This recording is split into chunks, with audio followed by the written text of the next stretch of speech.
Hello everybody, I'm George from Ireland. Behind me is Westminster Hall, where President Zelensky of the Ukraine is addressing the UK Parliament. He arrived half an hour ago. Now I've been informed, I'm not sure if this is true, that he's going to address the House of Commons and the House of Lords separately.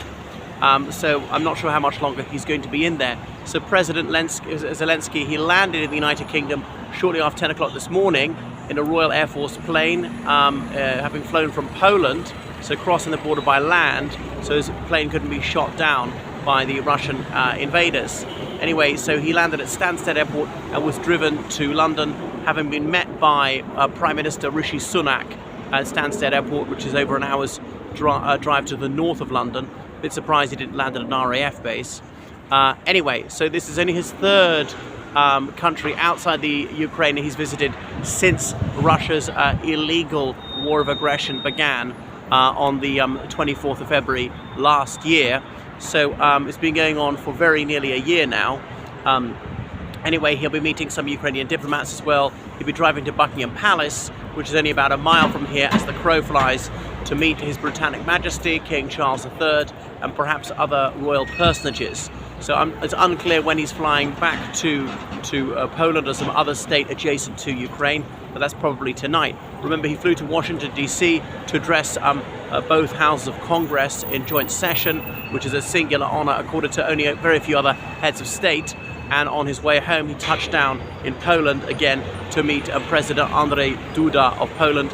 Poland obviously has vociferously advocated for the cause of Ukrainian freedom because, remember, much of Poland was under Russian occupation for many centuries, and the Poles are wary of falling victim to Russia if Putin's war of aggression is to be crowned with victory this time. And presumably he'll have a chance for obviously a one-on-one with Prime Minister Sunak. I'm not sure if he spoke to Rishi Sunak, was in the car with him on the way from Stansted Airport, and custom would dictate that he gets a chance to meet some of the opposition leaders, such as the leader of Her Majesty's most loyal opposition, that's to say Sir Keir Starmer, leader of the Labour Party, perhaps the Westminster leader of the SNP, Ian Blackford, and indeed the leader of the Liberal Democrats, Sir Ed Davey. So here we are in the shadow of Big Ben, the clock tower, 96 metres tall, and 11 floors and all the rest of it, 399 steps to go up. So we can see the time it is. Now, Prime Minister's question time is usually at 12 noon, and perhaps Rishi Sunak got a relatively easy ride of it because Labour was going to grill him over his cabinet reshuffle recently, him having to appoint a new chairman of the Conservative Party. The Conservative Unionist Party was without a chairman for 8 days. That's the longest interregnum they've ever had. Since Nadeem Zahawi was sacked for being dishonest about being under investigation by Her Majesty's Revenue Customs. So this, the arrival of President Zelensky is obviously an enormous honour for the United Kingdom, which has been second only to the United States in the amount of military aid it supplied, approaching £3 billion worth. Moreover, there's yet another round of sanctions that have been introduced on Russia today. But the dispiriting thing from a Ukrainian perspective, how these have relatively little effect. Yes, they have hurt the Russian economy, but not that much. But this may be felt more and more. The Russians had stocks of various items they needed to import in 2022, run out of them now. There might be secondary sanctions. The Russians might find it more difficult to circumvent the sanctions by purchasing things through third countries, as in getting Kazakhstan to purchase whichever item it is and then sell it on to Russia for only a slight markup. Whether import substitution from China is going to work, we'll see. They're purchasing Chinese vehicles which are almost universally of an inferior quality, and there's no such thing as a free lunch with the Chinese. They'll drive a very hard bargain, even with their so-called unlimited partners, the Russian Federation. Remember, just before Putin launched his madcap venture, he said this was a partnership with no limits. The Chinese pointedly did not say that. So yes, he can sell oil and gas to China, India, Russia, and so on. These countries have abstained in the United Nations. They're not allies, they've abstained, but only at a significant discount. So the oil cap, price cap, appears to be working. Putin says he's not going to send any oil and gas to any country operating the price cap. He's just announced that. He waited about 6 weeks before the price cap took effect before doing that, and again that doesn't seem to have spooked the markets, does not seem to be working, especially as renewable energy is increasing apace.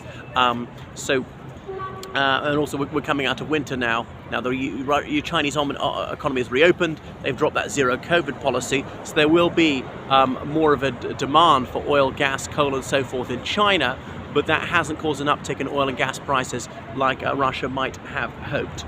So anyway, no doubt he'll be cheered to the echo. He'll get a very warm reception. Jeremy Corbyn, the erstwhile leader of the Labour Party, is no longer even a member of the Labour Party. He's an independent socialist, member of Parliament. Jeremy Corbyn is one of the very few who opposes allowing the Ukrainians to defend themselves and protect themselves from the numerous atrocities perpetrated by the Russian armed forces, and says there should be no armed shipments to Ukraine. This simply perpetuates the conflict. But I mean, then that obviously just means a massacre of civilians if they're unable to defend themselves. What happened to responsibility to protect under international law? Anyway, so we're not sure how long till President Zelensky emerges. Could be 10 minutes, could be an hour. So I'm going to think up to a half-an-hour address to Parliament, and then a time to meet various politicians before driving to Buckingham Palace. And obviously there's a heavy police presence. There always is in around this time, 12 noon, Prime Minister's Question Times every Wednesday. And I've always said, there you see from the perimeter of Parliament, that gate. If you look over here to the corner of the Treasury, if I've got that right, that's only about 100 metres. And could they not build a tunnel so that they could just walk under the road without a need for closing the road or a police escort? It would save a lot of police time and therefore money, and then just obviate the risk of assassination. Because the danger for the Prime Minister is the baddies know exactly where he's going to be, when he's going to be, what route he's going to be, so it allows them to reconnoitre, to plan and so on. So we want to keep him out of danger and indeed save police time.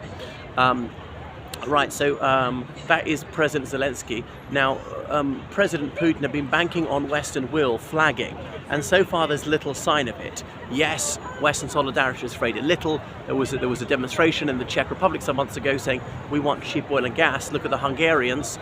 They've got an opt-out. They've got an exemption. They can purchase this Russian oil and gas, which the rest of the European Union is agreeing not to do.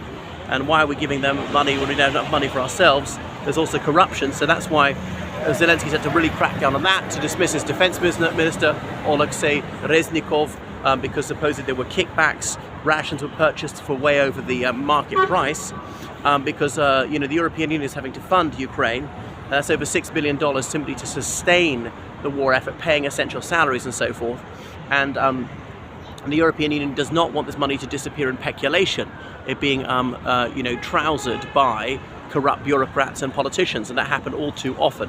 So obviously Russia's very keen to disseminate that narrative, claim, oh, they're all thieves and charlatans and liars in the Ukrainian government, drug addicts. Remember that one? Putin hasn't said that again for some time, that they're drug addicts, or like the West is Satanist and so on. Obviously Putin's the one behaving in a satanic manner. There's this projection accusing others of their own worst crimes. Obviously he runs a mafia state, he presides over a kleptocracy, so nobody has presided over more defalcation than V. Putin. Right, thank you very much from Westminster, London. Goodbye.